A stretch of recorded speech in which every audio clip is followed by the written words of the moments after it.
अटल इरादे और विजनरी नेतृत्व से क्या कुछ नहीं हो सकता।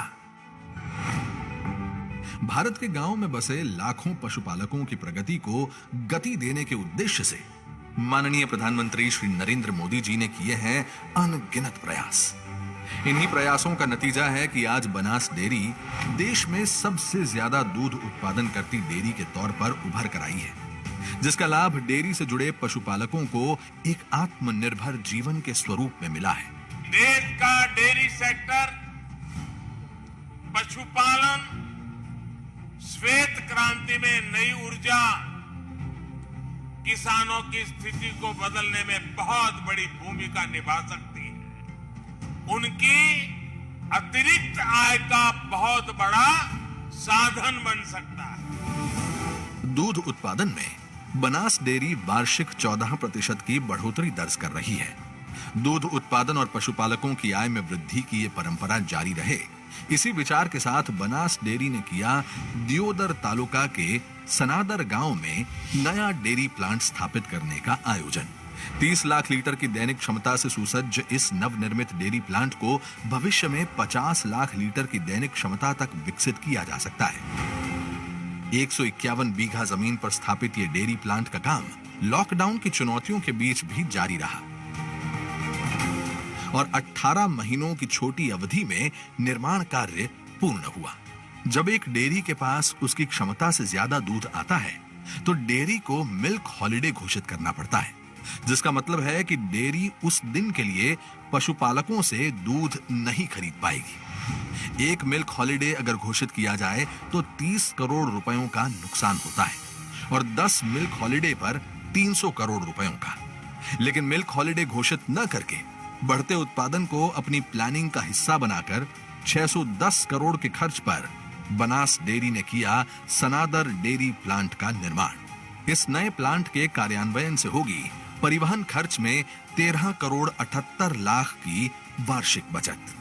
एक्सपोर्ट को ध्यान में रखते हुए फुली ऑटोमेटेड इस डेयरी प्लांट को अंतरराष्ट्रीय स्तर का उत्पादन करने के लिए लेटेस्ट मशीनरी से सुसज्ज किया गया है। नवनिर्मित डेयरी प्लांट में आज तक का सबसे विशाल 2.5 लाख लीटर क्षमता से सुसज्ज मिल्क साइलो, 60,000 लीटर क्षमता से सुसज्ज सबसे बड़ा मिल्क पैस्चराइजर और विश्व के इतिहास में सबसे बड़ी वाल्व बैटरी का हुआ है इंस्टॉलेशन।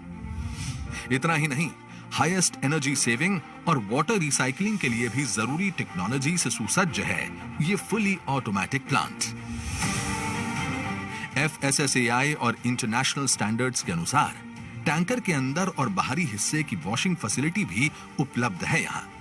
बटर प्रोसेसिंग और पैकेजिंग के लिए दैनिक 80 टन क्षमता, आइसक्रीम प्रोसेसिंग और पैकेजिंग के लिए दैनिक 1 लाख लीटर की क्षमता और खोआ प्रोसेसिंग और पैकेजिंग के लिए दैनिक 20 टन क्षमता। ये केवल आंकड़े नहीं, ये विश्वास है कि बढ़ते दूध उत्पादन के साथ बढ़ती रहेगी बनास के पशुपालकों की आमदनी। माननीय प्रधानमंत्री श्री नरेंद्र मोदी जी के मार्गदर्शन में बनास डेयरी ने तय किया ये संकल्प से सिद्धि का सफर, ताकि दूध की नदियां बहती रहें। बनासकांठा के जन जन के चेहरों पर उन्नति की मुस्कुराहट बनी रहे। બનાસને, ગુજરાતને અને દેશને આ સુંદર ભેટ આપવા બદલ આપનો ખૂબ ખૂબ આભાર છે। દૂધના વ્યવસાયમાં મળેલી સફળતાથી પ્રેરાઈને બનાસ ડેરીના ખેડૂતોને અન્ય ઉત્પાદનથી વધુ આવક થાય તે હેતુથી ડેરીએ હવે પોતાનો બટાટાનો પ્લાન્ટ સ્થાપ્યો છે। દરરોજ 48 ટન વિવિધ પ્રકારની સ્વાદિષ્ટ અને શુદ્ધ બટાકાની વાનગીઓ અહીં બનશે અને આ બધાનું વિશ્વના ઘણા દેશોમાં નિકાસ કરવામાં આવશે। રાજ્યના પશુપાલકો અને ખેડૂત મિત્રોની આવક વધારવા હેતુ સ્થપાયેલ બટાટા પ્રોસેસિંગ પ્લાન્ટનું ડિજિટલ માધ્યમથી ઈ લોકાર્પણ કરવા હું માનનીય પ્રધાનમંત્રીશ્રીને નમ્ર નિવેદન કરું છું।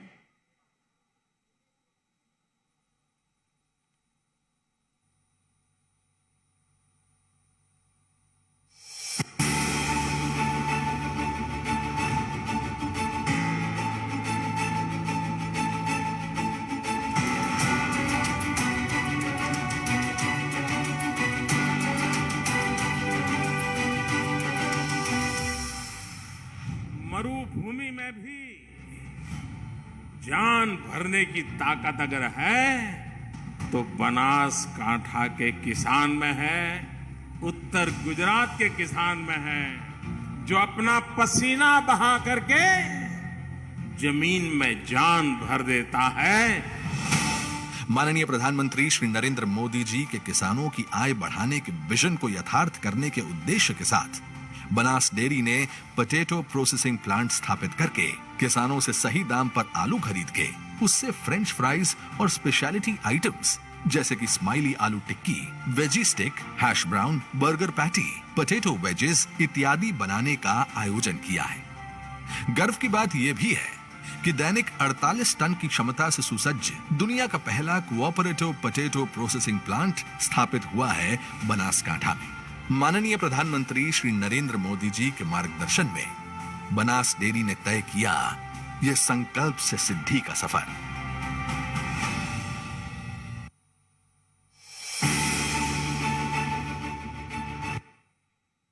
પાલનપુર ખાતે મુખ્ય સંકુલમાં અત્યાધુનિક ચીઝ અને વે પ્લાન્ટ કાર્યરત છે। ચીઝ અને વેના વિવિધ પ્રકારના ઉત્પાદનો જેમ કે processed cheese, dice cheese, block cheese, શેનાર ચીઝ, મોઝરેલા ચીઝના ઉત્પાદનની વિસ્તૃત ક્ષમતાવાળો પ્લાન્ટ અને વે પ્લાન્ટની ક્ષમતા બમણી કરતો પ્લાન્ટ હવે માનનીય વડાપ્રધાન શ્રીના હસ્તે વરદ હસ્તે આપણે ઈ લોકાર્પણ કરવા વિનંતી કરીએ છીએ।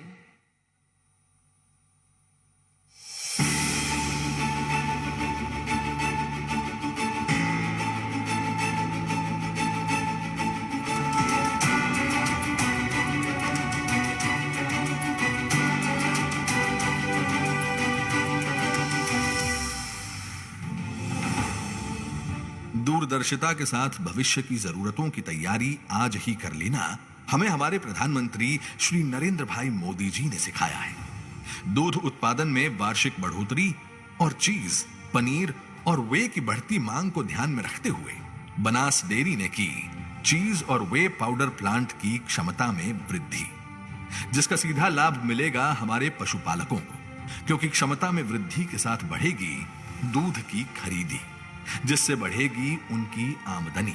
प्रोसेस्ड चीज, डाइस और ब्लॉक चीज, शेडर और मोज़रेला चीज, प्रोसेस्ड चीज चिपलेट्स और प्रोसेस्ड चीज स्लाइस जैसे प्रोडक्ट्स डेयरी वैल्यू एडिशन करके बनाती है, जिससे पशुपालकों को दूध के ऊंचे दाम दिए जा सके।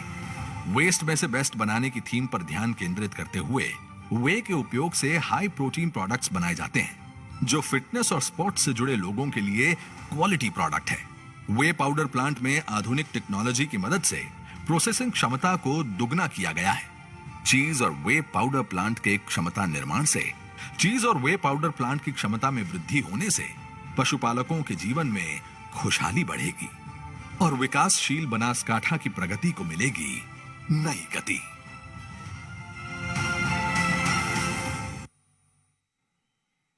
માનનીય વડાપ્રધાન શ્રીનો દ્રઢ અભિગમ છે કે ગાયના છાણમાંથી ખેડૂતોએ વધારાની આવક મેળવવી જ જોઈએ, ગામમાં સ્વચ્છતા જાળવવી જ જોઈએ અને સ્વચ્છ ઉર્જા મેળવવી જોઈએ, જેના ઉપક્રમે દરરોજ 40 ટન ગોબર એકત્ર કરીને 800 કિલો શુદ્ધ બાયોગેસ વાહનોમાં સીએનજી તરીકે વપરાય છે। Banas bio CNG plant Dama Deesa ખાતે વિધિવત શરૂ કરવામાં આવી રહ્યો છે। 4 સ્થળ ખીમાણા, રતનપુરા ભીલડી, રાધનપુર, થાવર ખાતે ગાયના છાણના 100 ટન પ્રતિદિન ક્ષમતાના પ્લાન્ટ સ્થાપવાની કામગીરી શરૂ કરવામાં આવનાર છે। આ હેતુ માટે તમામ 4 સ્થળોનું ડિજિટલ માધ્યમથી ભૂમિપૂજન કરવા અને બાયોગેસ સીએનજીનું ઈ લોકાર્પણ કરવા માનનીય પ્રધાનમંત્રી શ્રીને નમ્ર નિવેદન છે।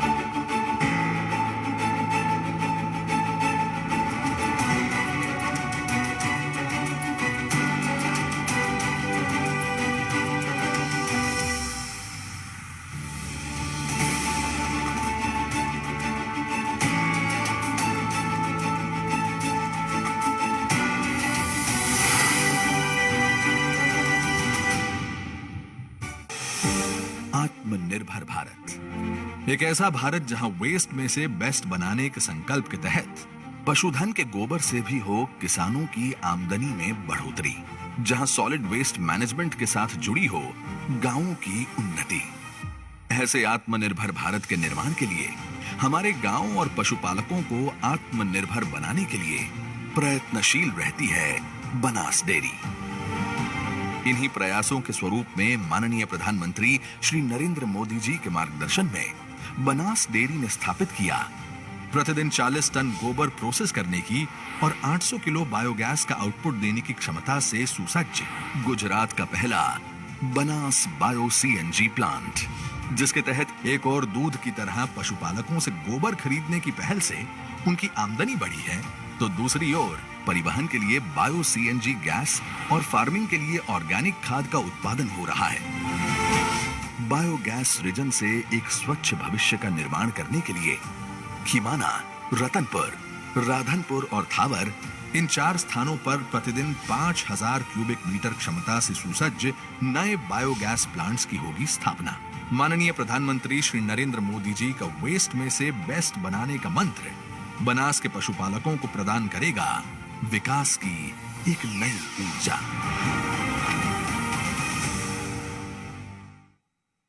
બનાસ ડેરી આજે વિશ્વ ફલક પર રાજ કરી રહ્યું છે અને એટલે જ આપણી સર્વોત્તમ બનાસ ડેરીની વિકાસ ગાથા આલેખથી કોફી ટેબલ બુકનું અનાવરણ કરવા હું માનનીય વડાપ્રધાન શ્રીને નમ્ર નિવેદન કરું છું।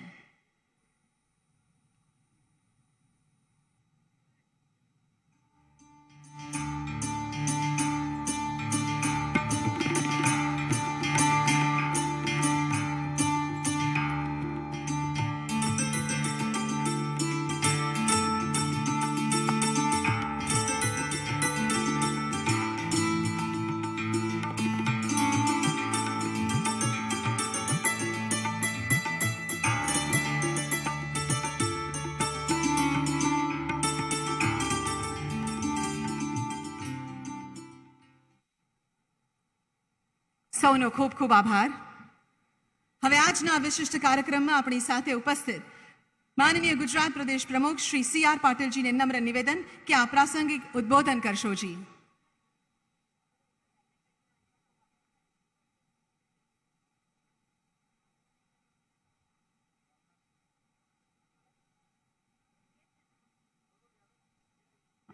ભારત માતા કી। આજના કાર્યક્રમમાં દેશના સૌથી લોકપ્રિય પ્રધાનમંત્રી આદરણીય શ્રી નરેન્દ્રભાઈ મોદી સાહેબ, ગુજરાત રાજ્યના આદરણીય મુખ્યમંત્રી શ્રી ભૂપેન્દ્રભાઈ પટેલજી, રાજ્ય સરકારના મંત્રીશ્રીઓ, સાંસદ સભ્યશ્રીઓ, ધારાસભ્યશ્રીઓ, બનાસ ડેરીના ચેરમેન શ્રી શંકરભાઈ ચૌધરી, ડાયસ ઉપર બેઠેલા સૌ આગેવાનો, ખૂબ મોટી સંખ્યામાં અહીં ઉપસ્થિત બહેનો અને ભાઈઓ, આજે બહેનો રૂપી સાગર અહીંયા સુસોટા મારતો ઊભો છે। આટલી મોટી સંખ્યામાં આખા દેશમાં ક્યારેય બહેનો ભેગી થઈ નથી અને કદાચ થઈ નહીં શકે એ પ્રકારનો રેકોર્ડ તમે આજે સર્જ્યો છે। અને આ બહેનો એ તો રાજકુંવરી જેવી છે। આપણે કહેતા કે રાજાની દીકરી રાજકુંવરી પાણી માંગે તો દૂધ મળી જાય, પણ આ બહેનો તો કોઈને કદાચ પાણી આપવામાં એને તકલીફ પડે, કદાચ પાણી ઓછું મળે, પણ દૂધ તો એ દિલથી પીડાવી શકે એ આખા દેશને દૂધ જે આપી રહી છે એવી બહેનો અહીં ઉપસ્થિત છે। બહેનો, તમે આ જમીનની ઉપર કદાચ પાણી નથી એટલે ખેતીની શક્યતા ઓછી હતી, પાણીની અછતને કારણે ઇન્ડસ્ટ્રીઓ પણ ઓછી આવી, પણ તમે શ્વેત ક્રાંતિ કરીને જે રીતે ઇતિહાસ સર્જ્યો છે, જે રીતે આર્થિક ઉપાર્જન કરીને જે તાકાત ઊભી કરી છે, એના માટે આપ સૌને ખૂબ ખૂબ અભિનંદન આપું છું। અને બનાસ ડેરીએ આપનું કામ સરળ કરી આપ્યું છે। તેમ કલ્પના કરો કે જો આ દૂધ ભેગું કરીને એને વેચાણની વ્યવસ્થા ન થઈ હોત તો આપણે કલ્પના કરીએ કે શું થઈ જાત, પણ એના માટે બનાસ ડેરીએ આપ સૌના દૂધને ભેગું કરીને વેચાણની વ્યવસ્થા કરી। એના કારણે કરોડથી વધુ દૂધ ભરાવાળી બહેનો પણ અહીં હાજર છે। પણ એમાં વેલ્યુ એડિશન કરવા માટે ડેરીના ચેરમેન શ્રી શંકરભાઈ ચૌધરીએ બટાટામાંથી ચિપ્સ બનાવવા માટેનું મશીન લઈ આવવા પ્લાન્ટ નાખ્યો છે. આ જે પ્લાન્ટ છે એમાં બટાટા નાખશો તો સોનું તો નહીં નીકળે, પરંતુ એમાંથી ચિપ્સ જરૂર નીકળશે અને ચિપ્સ વેચીને તમે સોનું કરી શકશો એ પ્રકારનો આ પ્લાન્ટ છે. તમારા દૂધની સાથે સાથે બટાટામાંથી પણ વેલ્યુ એડિશન થાય એ પ્રકારની અનેક બીજા પ્લાન્ટ પણ આજે શરૂ થયા છે. આપ સૌને ખૂબ ખૂબ અભિનંદન આપું છું. ખૂબ ખૂબ ધન્યવાદ. જય જય ગરી ગુજરાત. ભારત માતા કી.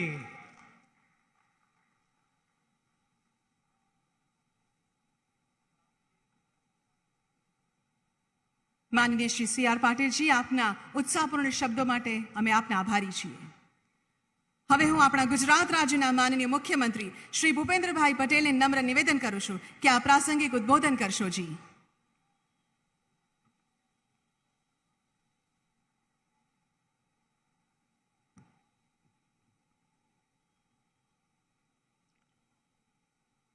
આજે બનાસ ડેરીના અનેક નવા પ્લાન્ટ અને પોટેટો પ્રોસેસિંગ પ્લાન્ટનું ઉદ્ઘાટન, છાણ આધારિત બાયો CNG પ્લાન્ટનું લોકાર્પણ અને ખાતમુહૂર્ત, ગ્રીનફિલ્ડ ડેરી કોમ્પ્લેક્સનું લોકાર્પણ, બનાસ રેડિયો કોમ્યુનિટી રેડિયો સ્ટેશનનું ઉદ્ઘાટન તેમજ બટર મેન્યુફેક્ચરિંગ અને ચોકલેટ એન્રોલિંગ પ્લાન્ટના ઉદ્ઘાટન અવસરે પધારેલા વિશ્વના લોકપ્રિય નેતા વડાપ્રધાન શ્રી નરેન્દ્રભાઈ મોદી સાહેબ, મંચ ઉપર ઉપસ્થિત સાંસદ અને ભારતીય જનતા પાર્ટીના પ્રદેશ અધ્યક્ષ CR પાટીલજી, રાજ્યના મંત્રીમંડળના મારા સાથી શ્રી જગદીશભાઈ પંચાલ, શ્રી કીર્તિસિંહ વાઘેલા, શ્રી ગજેન્દ્રસિંહ પરમાર, સાંસદ સભ્ય શ્રી ભરતસિંહ ડાભી, પરબતભાઈ પટેલ, શ્રી દિનેશભાઈ અનાવડિયા, બનાસ ડેરીના ચેરમેન શ્રી શંકરભાઈ ચૌધરી, શ્રી દિલીપભાઈ સંઘાણી, શ્રી અજયભાઈ પટેલ, શ્રી શામળભાઈ પટેલ અને ઉપસ્થિત સૌ પશુપાલકો, ધરતીપુત્રો અને ગ્રામીણ માતા અને બહેનો, સૌને મારા નમસ્કાર. ઉત્તર ગુજરાતને ઉત્તમ ગુજરાત બનાવવાનો સંકલ્પ જેના નેતૃત્વમાં અને માર્ગદર્શનમાં સાકાર થઈ રહ્યો છે તેવા આ ધરતીના પનોતા પુત્ર શ્રી નરેન્દ્રભાઈ મોદીના હસ્તે આજે બનાસકાંઠામાં વિકાસનો ઉત્સવ ઉજવાઈ રહ્યો છે. આજે ઉત્તર ગુજરાતના દૂધ ઉત્પાદકો, પશુપાલકો, માતાઓ અને બહેનો અને ધરતીપુત્રો ત્રણેય માટે આજે અહીંયા સોનાનો સૂરજ ઉગ્યો હોય એટલો આનંદ છે. આપણે ત્યાં પશુપાલન અને ખેતીનો પૂરક વ્યવસાય બની ગયો છે ત્યારે પશુપાલન ક્ષેત્રે રાજ્યની લાખો ગ્રામીણ માતાઓ બહેનોનું યોગદાન મહિલા સશક્તિકરણનું આગવું દ્રષ્ટાંત પૂરું પાડે છે. આ પશુપાલક માતા બહેનો દૂધ સહકારી મંડળીનું સંચાલન તો કરે જ છે, પણ પરિવારના આર્થિક કારોબાર વ્યવહારમાં પણ સક્ષમતાથી પોતાનો પ્રભાવ ઊભો કરી રહી છે. ગ્રામીણ વિસ્તારની આવી પશુપાલક અને દૂધ સહકારી મંડળીઓ સાથે સંકળાયેલી નારી શક્તિની આ સંમેલનમાં આજે વિશાળ ઉપસ્થિતિ આપણે જોઈ રહ્યા છે. ગુજરાતમાં સહકાર ક્ષેત્રની તાકાત કેટલી પ્રભાવશાળી છે તેના દર્શન આજે આ કાર્યક્રમ દ્વારા થઈ રહ્યા છે. ગુજરાતની દૂધ સહકારીની ચળવળ આજની સફળતા સરદાર સાહેબના વિઝનને આભારી છે. સૌનો સાથ, સૌનો વિકાસ, સૌનો વિશ્વાસનો મંત્ર ગુજરાત અને દેશમાં સહકારી ચળવળ ખાસ કરીને દૂધ ઉત્પાદક સહકારી માળખા દ્વારા આપણે શ્રી વડાપ્રધાનશ્રીના માર્ગદર્શન હેઠળ સાકાર કરી રહ્યા છે. ઉત્તર ગુજરાતની અગ્રગણ્ય બનાસ ડેરીએ પણ આ મંત્રને સાકાર કર્યો છે. ભારતને $5 ટ્રિલિયન ઇકોનોમી બનાવવાની સાથે આત્મનિર્ભર ભારતનું તેમનું સ્વપ્ન પાર પાડવાની દિશામાં પણ બનાસ ડેરીએ કદમ ઉઠાવ્યા છે. તે આપણા સૌના માટે ગૌરવની વાત છે. બનાસ ડેરીએ વડાપ્રધાનશ્રીના દિશા દર્શનમાં નવી પહેલ કરી છે. બનાસકાંઠા બટાટા ઉત્પાદન માટે પ્રખ્યાત છે. બટાકાના ઉત્પાદનનો વેલ્યુ એડિશન મૂલ્ય વૃદ્ધિથી અહીંની પ્રોડક્ટને વિશ્વ બજાર મળે તેવી નેમ બનાસ ડેરીએ સાકાર કરી છે. આ મહિલા શક્તિએ આજના આ સંમેલનમાં વધુ ને વધુ ગ્રામીણ માતાઓ બહેનો જોડાય તેવા પ્રશંસાપાત્ર સફળ પ્રયાસો કર્યા છે. આજનો આ આખો કાર્યક્રમ આદરણીય વડાપ્રધાનશ્રીની પ્રેરણા અને માર્ગદર્શનમાં ઉત્તર ગુજરાતના પશુપાલક માતા બહેનો, ખેડૂતો અને દૂધ ઉત્પાદકો માટે સુખનો સુરજ લઈને આવ્યો છે. વડાપ્રધાન શ્રી નરેન્દ્રભાઈના નેતૃત્વમાં ઉજવાઈ રહેલા આઝાદીના અમૃત મહોત્સવના આ વર્ષમાં સફેદ ક્રાંતિ એટલે કે દૂધની ક્રાંતિ બનાસ ડેરીએ મહિલા પશુપાલક, ધરતીપુત્રો, દૂધ ઉત્પાદકો માટે અમૃતકાળ બનાવતા અનેક પ્રકલ્પો આજે આરંભ કરાવ્યો છે. આજે જ્યારે મિત્રો આટલી વિશાળ સંખ્યામાં બનાસ ડેરીના સભાસદ, પશુપાલક મહિલાઓ, ધરતીપુત્રો અહીં ઉપસ્થિત છે, ત્યારે વડાપ્રધાનશ્રીએ પ્રાકૃતિક ખેતી માટેની જે હાકલ કરી છે તેને આપણે સૌએ સાકાર કરવા વચનબદ્ધ થવાનું છે. વડાપ્રધાનશ્રીએ આઝાદીના અમૃત મહોત્સવ વર્ષે દરેક ગામમાં 75 ખેડૂતોને પ્રાકૃતિક ખેતી તરફ વળવાનું આહવાન કર્યું છે. બનાસકાંઠાના ગામે ગામમાં આવા નેચરલ ફાર્મિંગ, પ્રાકૃતિક ખેતી કરતા ખેડૂતો આપણે તૈયાર કરીએ. ગાય આધારિત ખેતીથી ધરતી માતાનું સ્વાસ્થ્ય સુધારીએ, આપણા આરોગ્યની પણ રક્ષા કરીએ અને ગાય ગૌવંશ પાલનની, પશુપાલન સંસ્કૃતિ પણ ધબકતી રાખીએ. બનાસ ડેરીએ એ મુહિમમાં અગ્રેસર રહેશે તેવી અપેક્ષા સાથે આદરણીય વડાપ્રધાનશ્રીનો ગુજરાતમાં આ નવતર પ્રકલ્પોના લોકાર્પણ કરવાને માટે હૃદયપૂર્વક આભાર માની વિરમું છું. જય જય ગરવી ગુજરાત, ભારત માતા કી જય, વંદે માતરમ.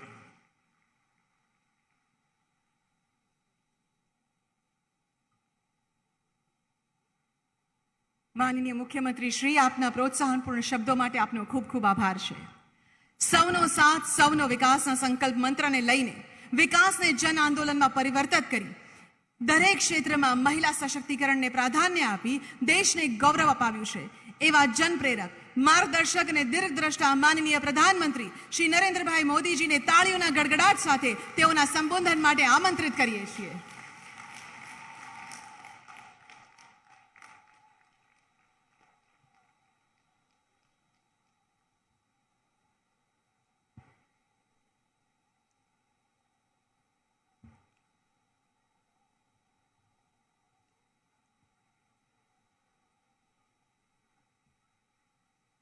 नमस्ते.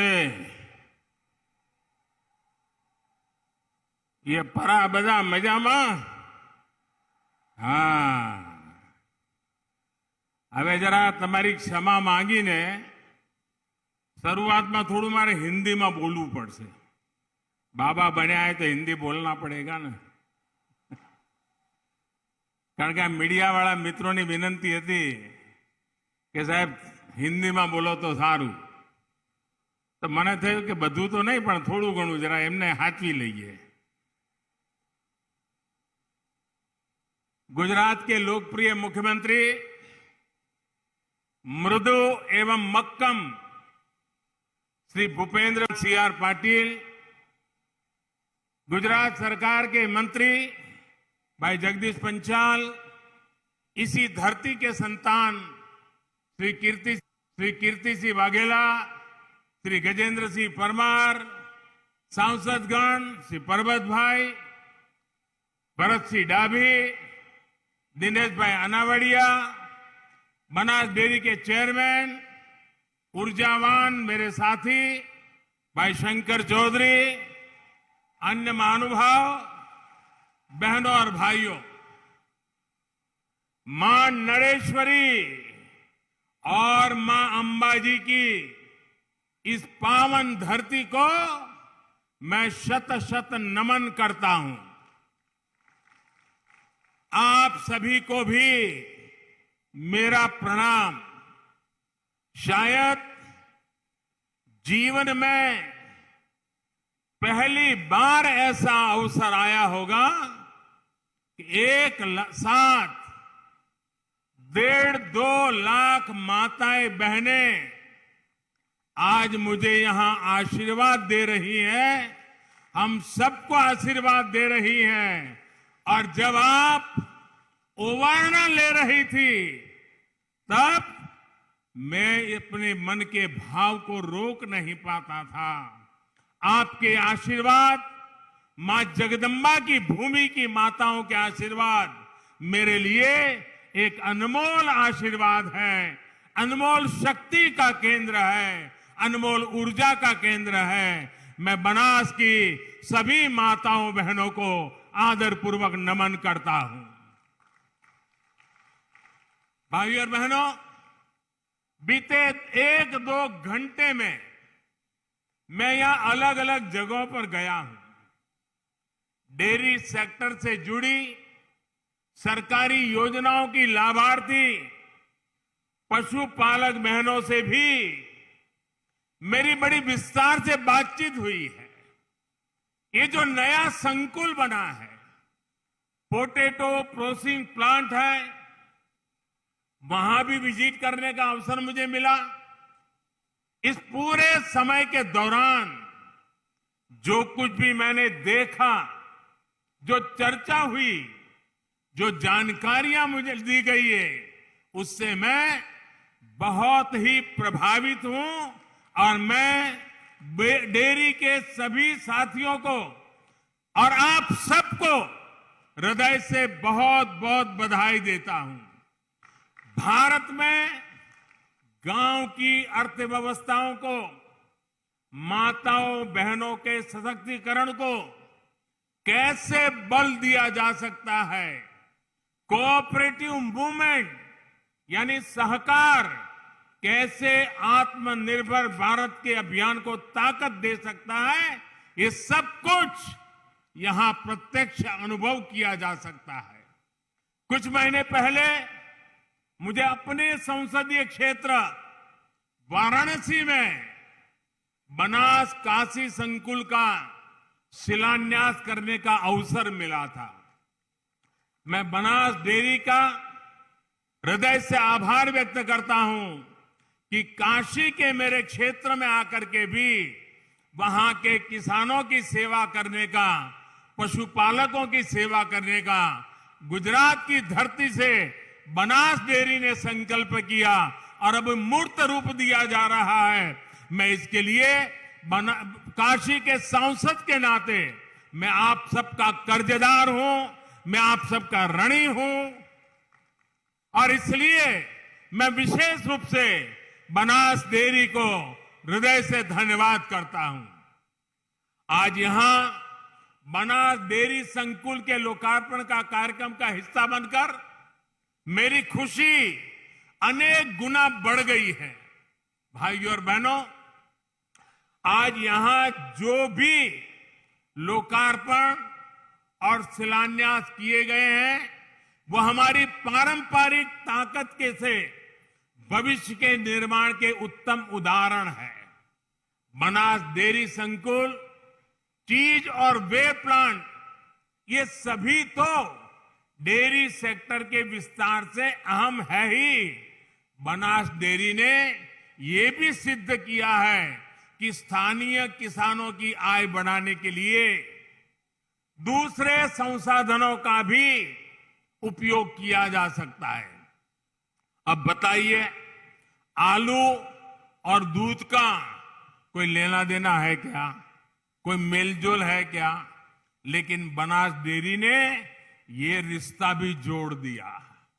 दूध, छाछ, दही, पनीर, आइसक्रीम के साथ ही आलू टिक्की, आलू wedge, french fries, hash brown, burger patties जैसे उत्पादों को भी बनास डेयरी ने किसानों का सामर्थ्य बना दिया है।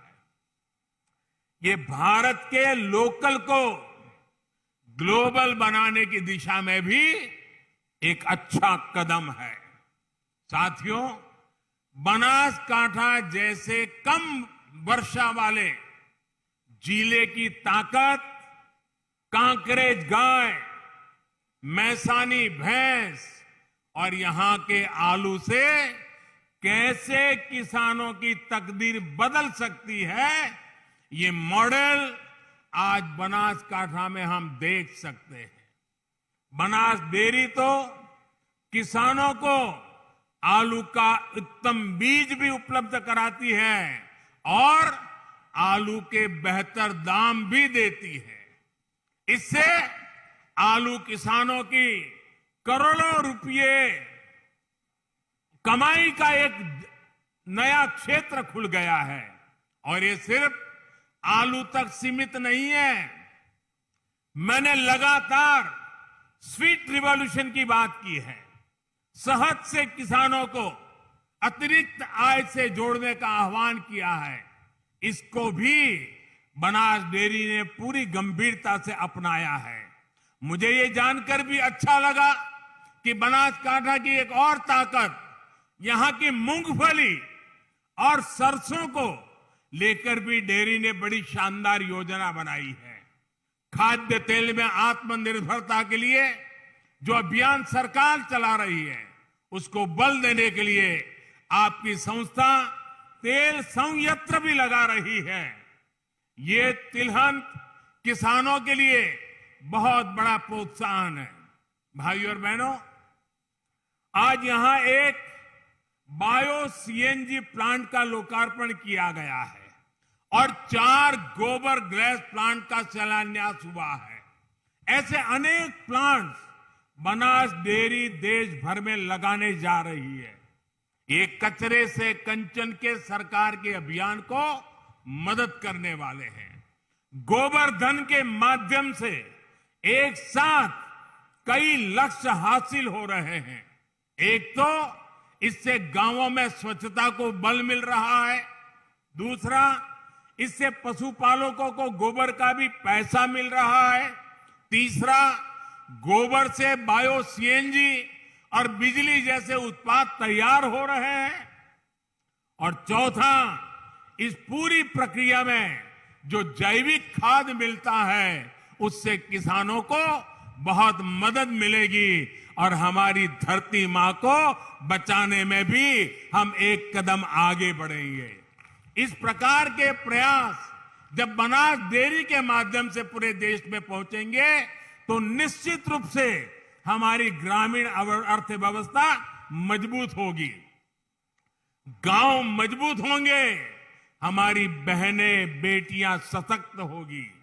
साथियों, गुजरात आज सफलता की जिस ऊंचाई पर है, विकास की जिस ऊंचाई पर है, वो हर गुजराती को गर्व से भर देता है। इसका अनुभव मैंने कल गांधीनगर के विद्या समीक्षा केंद्र में भी किया। गुजरात के बच्चों के भविष्य को, हमारी आने वाली पीढ़ियों को संवारने के लिए विद्या समीक्षा केंद्र एक बहुत ताकत बन रहा है। हमारी सरकारी प्राथमिक शाला, उसके लिए इतनी बड़ी टेक्नोलॉजी का उपयोग ये दुनिया के लिए एक अजूबा है।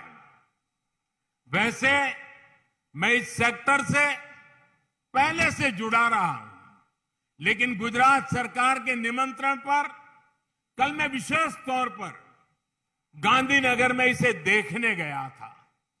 विद्या समीक्षा केंद्र के काम का जो विस्तार है, टेक्नोलॉजी का जो बेहतरीन इस्तेमाल इसमें किया गया है, वो देखकर मुझे बहुत अच्छा लगा। हमारे लोकप्रिय मुख्यमंत्री श्री भूपेंद्र भाई के नेतृत्व में ये विद्या समीक्षा केंद्र पूरे देश को दिशा दिखाने वाला सेंटर बन गया है। आप सोचिए, पहले मुझे 1 घंटे के लिए ही वहां जाना था, लेकिन मैं वहां सारी चीजों को देखने समझने में ऐसा डूब गया कि 1 घंटे का कार्यक्रम मैं 2-2.5 घंटे तक वहीं चिपका रहा। इतना मुझे उसमें रुचि बढ़ गई। मैंने स्कूल के बच्चों से, शिक्षकों से काफी विस्तार से बातें भी की। बहुत से बच्चे अलग अलग स्थानों से भी जुड़े थे, दक्षिण गुजरात, उत्तर गुजरात, कच्छ, सौराष्ट्र। आज ये विद्या समीक्षा केंद्र गुजरात के 54,000 से ज्यादा स्कूलों से 4.5 लाख से ज्यादा शिक्षक और 1.5 करोड़ से ज्यादा विद्यार्थियों की एक जीती जागती ऊर्जा का ताकत का केंद्र बन गया है। इस केंद्र को artificial intelligence, machine learning, big data analysis ऐसी आधुनिक सुविधा से सुसज्जित किया गया है। विद्या समीक्षा केंद्र हर साल 500 करोड़ डेटा सेट का विश्लेषण करता है। इसमें असेसमेंट टेस्ट, सत्र के अंत में परीक्षा, स्कूल की मान्यता, बच्चों और शिक्षकों की उपस्थिति से जुड़े कार्यों को किया जाता है। पूरे प्रदेश के स्कूल में एक तरह का टाइम टेबल, प्रश्न पत्र, चेकिंग, इन सब में भी विद्या समीक्षा केंद्र की बड़ी भूमिका है। इस सेंटर की वजह से स्कूलों में बच्चों की उपस्थिति 26% तक बढ़ गई है। शिक्षा के क्षेत्र में ये आधुनिक केंद्र पूरे देश में बड़े परिवर्तन ला सकता है। मैं भारत सरकार के संबंधित मंत्रालयों और अधिकारियों से भी कहूंगा कि विद्या समीक्षा केंद्र का अवश्य अध्ययन करें। विभिन्न राज्यों के संबंधित मंत्रालय भी गांधीनगर आए, इसकी व्यवस्था का अध्ययन करें। विद्या समीक्षा केंद्र जैसा आधुनिक व्यवस्था का लाभ देश के जितने ज्यादा बच्चों को मिलेगा, उतना ही भारत का भविष्य उज्जवल बनेगा। મને લાગે છે કે હવે મારે તમારી જોડે આપણા બનાસના મૂળમાં વાત કરવી જોઈએ।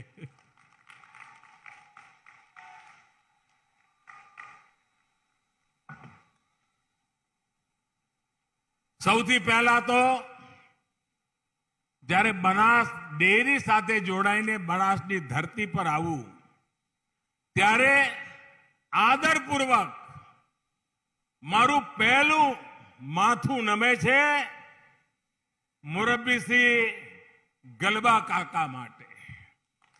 અને આજે હું 60 વર્ષ પહેલા ખેડૂતના દીકરા ગલબા કાકાએ જે સપનું જોયું એ આજે વિરાટ વટવૃક્ષ બની ગયું અને બનાસકાંઠાના ઘેર ઘેર એણે એક નવી આર્થિક શક્તિ પેદા કરી દીધી। અને માટે સૌથી પહેલા ગલબા કાકાને આદરપૂર્વક નમન। બીજા નમન મારી બનાસકાંઠાની માતાઓ બહેનોને। પશુપાલનનું કામ મેં જોયું છે કે મારી બનાસકાંઠાની માતાઓ બહેનો ઘરમાં જેમ સંતાનને સાચવે એના કરતા વધારે લાગણીથી એના પશુને સાચવે છે। પશુને ચારો ન મળ્યો હોય, પાણી ન મળ્યું હોય તો મારી બનાસકાંઠાની માતાઓ બહેનો પોતે પાણી પીતા અચકાતી હોય છે।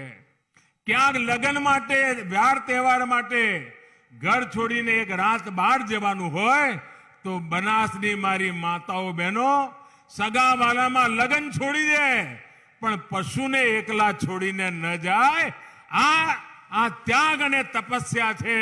અને એટલા માટે આ માતાઓ બહેનોની તપસ્યાનું પરિણામ છે કે આજે બનાસ ડેરી ફલી ફૂલી છે।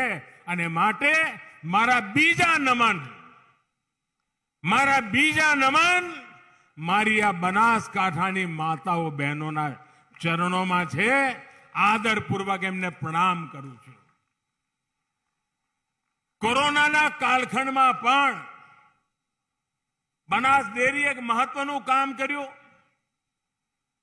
ગલબા કાકાના નામ પર મેડિકલ કોલેજ બનાવી અને હવે આ મારી બનાસ ડેરી બટાકાની ચિંતા કરે, પશુની ચિંતા કરે, દૂધની ચિંતા કરે, ગોબરની ચિંતા કરે, મધની ચિંતા કરે, ઉર્જા કેન્દ્ર ચલાવે અને હવે બાળકોના શિક્ષણની પણ ચિંતા કરે.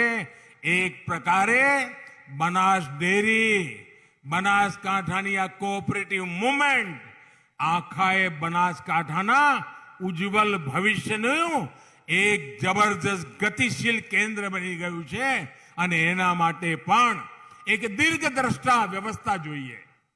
અને ગયા 7-8 વર્ષમાં જે રીતે ડેરીનો વિસ્તાર થયો છે અને મારો તો આમાં શ્રદ્ધા રહી હોવાના કારણે આમાં મારાથી જે બનતું હોય, મુખ્યમંત્રી હતો ત્યારે ખડે પગે ઉભો રહેતો હતો અને હવે તમે મને દિલ્હી મોકલ્યો તો મેં તમને નથી છોડ્યા.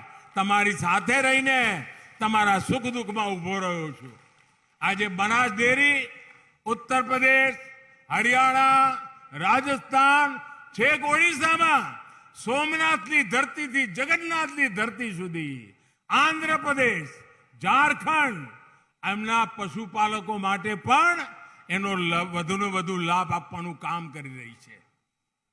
આજે વિશ્વના સૌથી મોટા દૂધ ઉત્પાદક દેશ આપણો ભારત, કરોડો કિસાનોની આજીવિકા જ્યારે દૂધથી ચાલતી હોય ત્યારે એક સાલમાં લગભગ ઘણીવાર આંકડા જોઈને કેટલાક લોકો, મોટા મોટા અર્થશાસ્ત્રીઓ પણ આની તરફ ધ્યાન નથી આપતા. આપણા દેશમાં વર્ષે 8.5 લાખ કરોડ રૂપિયાનું દૂધ ઉત્પાદન થાય છે. ગામડામાં ડિસેન્ટ્રલાઇઝ ઇકોનોમિક સિસ્ટમ આ એનો નમૂનો છે. એની સામે ઘઉં અને ચોખાનું ઉત્પાદન, એનું ટર્નઓવર પણ 8.5 લાખ કરોડ નથી, એના કરતા વધારે દૂધનું છે. અને ડેરી સેક્ટર, એનો સૌથી વધારે લાભ નાના ખેડૂતને મળે છે. 2 વીઘા, 3 વીઘા, 5 વીઘા જમીન હોય, વરસાદનું નામો નિશાન ના હોય, પાણીનો અભાવ હોય, ત્યારે અમારા ખેડૂત ભાઈ દીકરા માટે જીવન દોયલું થઈ જાય ત્યારે પશુપાલન કરીને પરિવારનું પેટ ભરતો હોય છે. આ ડેરીએ નાના ખેડૂતોની મોટી ચિંતા કરી છે અને નાના ખેડૂતોની મોટી ચિંતા એ સંસ્કાર લઈને હું દિલ્હી ગયો તો દિલ્હીમાં પણ મેં આખા દેશના નાના કિસાનોની મોટી મોટી જવાબદારીઓ માથે લેવાનું મેં કામ કર્યું. અને આજે વર્ષમાં 3 વાર 2,000 રૂપિયા આ ખેડૂતોના ખાતામાં સીધા મોકલી આપું છું. પહેલાના પ્રધાનમંત્રીઓ કહેતા હતા કે દિલ્હીથી રૂપિયો નીકળે તો 15 પૈસા પહોંચે. આ પ્રધાનમંત્રી એમ કહે છે કે દિલ્હીથી રૂપિયો નીકળે તો 100 પૈસા એ જેના ઘેર પહોંચવા જોઈએ એના ઘેર પહોંચતા હોય છે અને ખેડૂતને ખાતામાં જમા થતા હોય છે. અનેક એવા કામો આજે જ્યારે ભારત સરકાર, ગુજરાત સરકાર, ગુજરાતની કોઓપરેટિવ મુવમેન્ટ આ બધા સાથે મળીને કરી રહ્યા છે ત્યારે હું આ બધી મુવમેન્ટને હૃદયપૂર્વક અભિનંદન આપું છું. એમનો જય જયકાર થાય. હમણાં ભૂપેન્દ્રભાઈએ બહુ લાગણીપૂર્વક એક વાત કરી પ્રાકૃતિક ખેતીની. બનાસકાંઠા એક વાત જો સમજી લે તો બનાસકાંઠા કોઈ દી એ વાતને છોડે નહીં, એ મારો અનુભવ છે. શરૂઆતમાં મહેનત પડે. મને યાદ છે વીજળી છોડો કહીને હું થાકી ગયો અને બનાસના લોકોને થતું કે આ મોદીને કે સમજણ નથી પડતી અને અમને કહે છે કે વીજળીમાંથી બહાર આવો અને મારો વિરોધ કરતા હતા. પણ જ્યારે બનાસના ખેડૂતો સમજ્યા અને મારા કરતા પણ 10 કદમ આગળ ગયા અને પાણી બચાવવાનું મોટું અભિયાન ઉપાડ્યું, ટપક સિંચાઈનો સ્વીકાર કર્યો અને આજે બનાસ ખેતીના ક્ષેત્રમાં ક્રાંતિકારી બદલાવ લાવવાનું કામ આજે મારું બનાસકાંઠા કરી રહ્યું છે. મને પૂરો વિશ્વાસ છે કે માં નર્મદા જ્યારે બનાસને મળવા આવી છે ત્યારે આ પાણીને પરમેશ્વરનો પ્રસાદ માનીએ, આ પાણીને પારસ માનીએ અને આ વખતે આઝાદીનો અમૃતકાળ, આઝાદીનો અમૃત મહોત્સવ છે. આઝાદીના 75 વર્ષ થયા છે. મારી બનાસ જિલ્લાને વિનંતી છે કે 75 એવડા મોટા તળાવ બનાવીએ બનાસની આ સૂકી ભટ્ટ જમીનમાં, જ્યાં તણખલું પણ ન થતું હોય એવી ધરતી આપણે ત્યાં પડી છે. 75 એવડા મોટા તળાવ બનાવીએ અને 1 કે 2 વરસાદ આવે તો પણ પાણી ધડાધડ ત્યાં બહીને જતું રહે એવી વ્યવસ્થા કરીએ. અને જો પાણી આ તળાવ ભરવાનું ચાલુ કરીશું તો મારો પૂરો વિશ્વાસ છે આ ધરતી પણ અમૃતમય બની જશે. અને એટલા માટે મારી અપેક્ષા છે કે આ જૂન મહિના પહેલા, વરસાદ આવે પહેલા, આગામી 2-3 મહિનામાં જબરદસ્ત અભિયાન ઉપાડીએ અને 2023 15મી ઓગસ્ટ આ આઝાદીના અમૃત મહોત્સવ સમયમાં જ આ 1 વર્ષમાં એકલા બનાસ જિલ્લામાં ઓછામાં ઓછા 75 મોટા તળાવ બનાવીએ અને પાણીથી લબાલબ ભરીએ તો આજે જે પાણીની મોટી નાની તકલીફો પડે છે એમાં આપણે બહાર આવી જઈશું. અને હું તમારો અનન્ય સાથી છું. જેમ ખેતરમાં એક સાથી આપણું કામ કરે ને એમ હું તમારો સાથી છું. અને એટલે તમારા સાથી તરીકે તમારી જોડે પડખે ઉભો રહીને કામ કરવા માંગુ છું. હવે તો આપણા નડાબેટમાં ટુરિઝમનું કેન્દ્ર બની ગયું. ભારતના બોર્ડર જિલ્લાઓનો વિકાસ કેમ થાય, ભારતની બોર્ડરને કેવી રીતે જીવંત બનાવાય એનું ઉદાહરણ ગુજરાતે પૂરું પાડ્યું છે. કચ્છની સીમા પર રણોત્સવ આખા કચ્છના સરહદને, ત્યાં વસતા ગામોને આર્થિક રીતે ધમધમતા કરી દીધા. હવે નડાબેટ એનું જે સીમા દર્શનનો કાર્યક્રમ શરૂ થયો છે એના કારણે અમારા બનાસ અને પાટણ જિલ્લાની સરહદોના છેવાડાના ગામો માટે પણ આ ટુરિઝમના કારણે આ ગામડા ધમધમતા થવાના છે. દૂર સુદૂર ગામડામાં રોજીરોટીના અવસર પેદા થવાના છે. વિકાસ માટેના કેટલા બધા માર્ગ હોઈ શકે. પ્રાકૃતિક ગોદમાં ઉભા રહીને કઠિનમાં કઠિન પરિસ્થિતિમાં કેવી રીતે પરિવર્તન લાવી શકાય એનું આ ઉત્તમ ઉદાહરણ આપણી સામે છે. ત્યારે હું બનાસના નાગરિકોને, ગુજરાતના નાગરિકોને અને એક પ્રકારે દેશના નાગરિકોને આ અણમોલ રત્નો આજે એમના ચરણોમાં ધરી રહ્યો છું. અને આ અવસર માટે બનાસ ડેરીએ મને પસંદ કર્યો એ બદલ હું બનાસ ડેરીનો પણ આભાર માનું છું. મારી સાથે બંને હાથ ઉપર કરીને જોરથી બોલીશું, ભારત માતા કી. અવાજ જોરદાર જોઈએ હો આપણો. ભારત માતા કી, ભારત માતા કી. ખૂબ ખૂબ ધન્યવાદ.